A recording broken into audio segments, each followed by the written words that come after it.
first, this is good thing I'm not telling any stories. Our first storyteller is this gentleman here. Wait for it. It's coming. Sean Sellers, New Yorker for life. 23 years he's been in New York. From Alabama, a little known special town, home of opportunity and the rattlesnake rodeo. Left when the local McDonald's closed. Yes, there wasn't as much opportunity as he thought. Hired comedy and tour guide. His rattlesnake net is cast wide. Sean Sellers is a New Yorker for life. Come on up, Sean.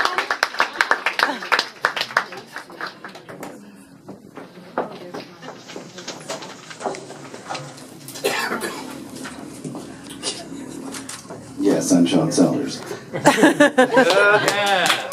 New Yorker for life. This is Christmas 2007.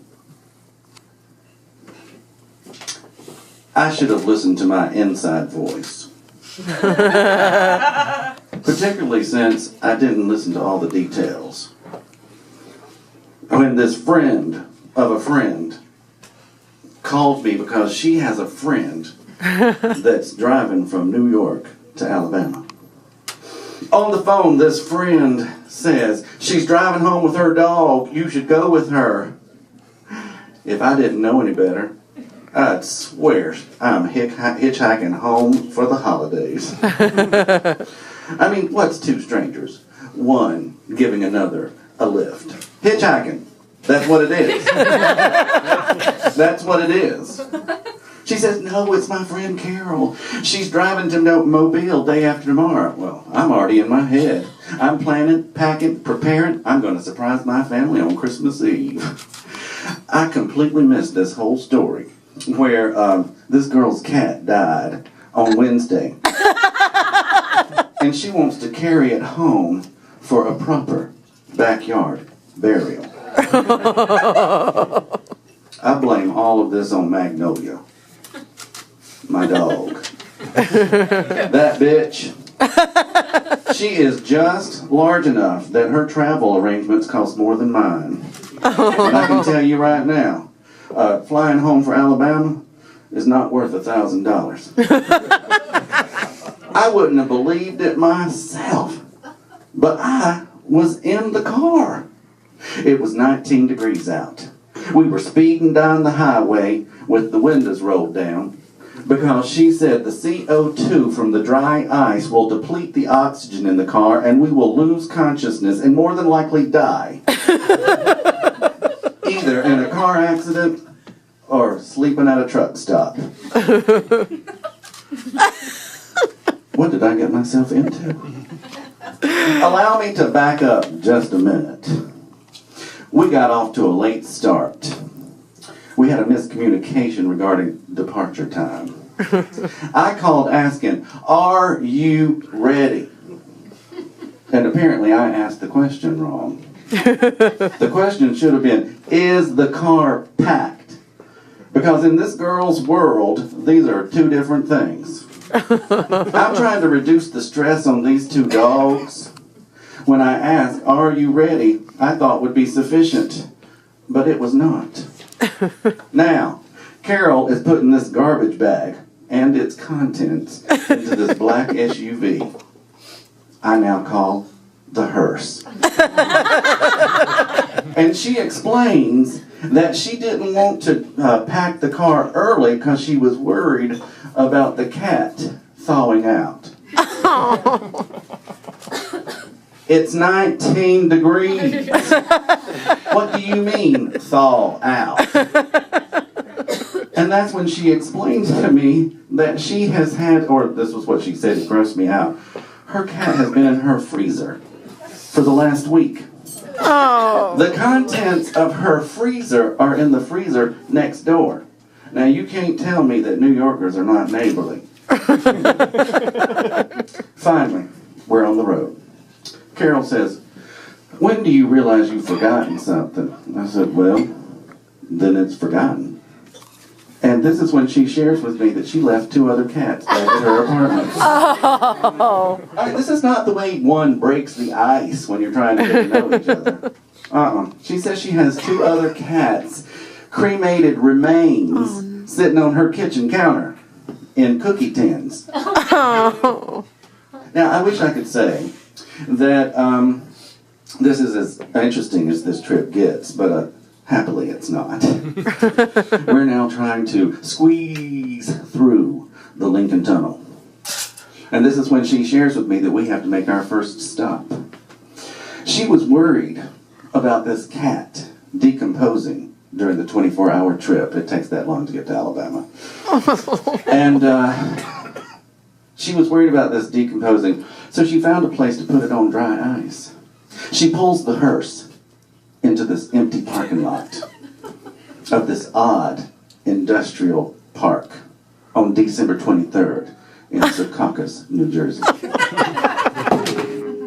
She takes that garbage bag inside, and she comes back out about an hour later with a white styrofoam cooler containing the cat. She puts this thing in the car, and she says, "We're going to have to ride the rest of the way with the windows rolled down." Remember this whole CO2 part? Well, we're back on the highway again, and this is when she explains that the first time she saw a rodent in her apartment, she got a cat. She's had 3 since. This is how we learn that we have been New York transplants for about 20 years, and it was making for some very interesting conversation. And so she was going on about this cat, and we are making our way down the road, and she's now sharing that, because they were worried, her family kept calling us all the time and interrupting us, but because they were worried about her traveling alone. And I was going to, surprise my family on Christmas Eve. And I'm now hearing her family, she says, "No, I've got a travel companion." And she wasn't just talking about her border collie mix, Lucy, or that damn cat. She's talking about me. I'm sitting in the car right next to her in the bucket seat. I hear everything. She's now telling them what town I'm from. And so we're now like bonding. It's like kinship. When you're back home, we're hometown people now. And then all of a sudden, she turns to me and her daddy said, "Pull off and let him out on the side of the road."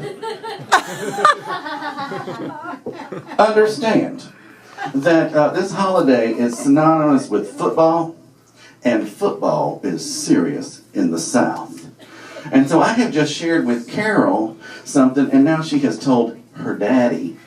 And she has told him that I went to the rival school. And this was his response. As we were speeding through the state of Virginia, he said, "Pull off and let him out on the side of the road." And his little dog, too. I'm like, guys, this is just like the Hatfields and the McCoys. I mean, I have always had to try to explain, Alabama is not a state prison. My Lord, we are now making our way to the Alabama border. And my phone has rung for 4 times now, and I'm worried my family has discovered what I'm doing, that I'm going to surprise them. Or the NSA is trying to figure out my location. I don't know. But, so here it's my cousin, and she's on the other line, and she's now crying. And she was like, "Mama died today. On Christmas Eve." People, Christmas is nothing like a family funeral. I mean, you can't have a better Christmas than that. My God, now I remember why I moved so far away. So, while I'm home, I'm going to have to attend a funeral. And so, I am from Alabama. So, we talk about possums, gators, rattlers. These are the things you talk about at a family funeral. And so, I had this cousin, and he says, "You still live up north?" you're going to have a hard time flying back because they having some kind of weather up there.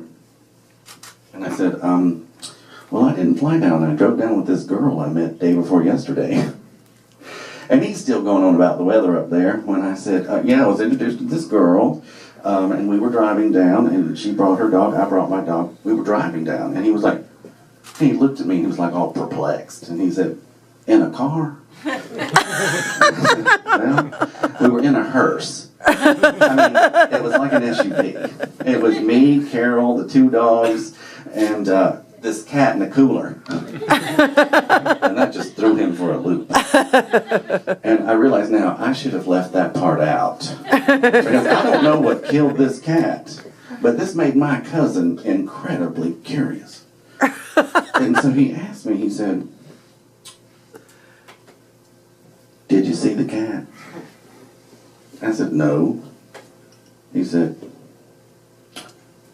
how do you know there was a cat? I said, well, Carol told me that she was driving home to bury this cat in her backyard. Thought you said you didn't know this girl. She could have been running drugs. I'm like, not Carol. She's a special education teacher. She was not smuggling drugs. He said, you just said you didn't see the cat. And you don't know the girl. How do you know she wasn't running drugs? Gosh. And I'm like, I couldn't argue with his or his paranoid personality. And I can tell you right now, I could not wait to get back in that car with that crazy cat lady. I had been in Alabama for 5 days, and I could not wait to get out. Oh. My God. And so we decided, we get back in the car. Now, Carol and I know we got to make all of our potty stops and our meals. We have to do them all in shifts because we were worried about the 2 dogs not getting along in the car and fighting. So we did everything in shifts. We had it down to a science, and we were making good time getting back to New York City. I mean, those signs are just passing us right now, going through the street, interstate. We're moving along, and all of a sudden there's this sign that says Secaucus, next exit. And I remembered those sleepless hours in that car, worrying about the CO2 depleting the oxygen in the car. And I smiled. Because I am almost home. We rolled through the Lincoln Tunnel, made our way to the East Village, and she dropped me off. And as I got out, I was saying goodbye. Right before she left, she rolled down the window. She says, if you need a ride next year, you let me know. No fucking way. Happy holidays, everyone.